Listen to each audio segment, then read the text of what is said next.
जदि आज पर्यंत निजुक्ति दौना कौन पाई सरकार को आम निवेदन करुचु 2 वर्ष हो गला आम पिला माने कौन से प्रकार नर्सिंग होम रे भी आमको रखुना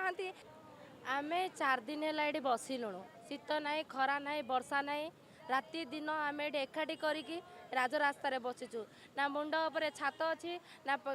कौन से साइड रे कांथ अच्छी तेणु सरकार को आम निवेदन 4 दिन है बसिलुणु आम दुख शुणु सरकार समस्त दुख शुणिले 2753 आम निजुक्ति पाई आशारे बसीचु आमको रिजल्ट बाहर कले डॉक्यूमेंट वेरिफिकेशन करदे फाइनल रिजल्ट बाहर करदे जदि आज पर्यंत निजुक्ति दौना कौन पाई सरकार को आम निवेदन करुचु पोस्ट बाहर करिया तो सरकार 10 वर्ष लगेदेले रिजल्ट बाहर करिया को आमर 10 मास लगेदेले तेणु आमको नवनिजुक्ति सरकार को आम निवेदन करुचु आमर निजुक्ति दबा को केते मास सरकार लगेबे आम सरकार को डिमांड करूनु जेहेतु आम साबालिका भोट देके सरकार को आम गठन करूँ तेणु सरकार को आम निवेदन करुचु दया करके आम कथा मीडिया माध्यम सरकार कान में पड़ू आम 4 दिन है ये बसीचु तेणु सरकार आम कथा शुणिकी आमको डिसेम्बर मेस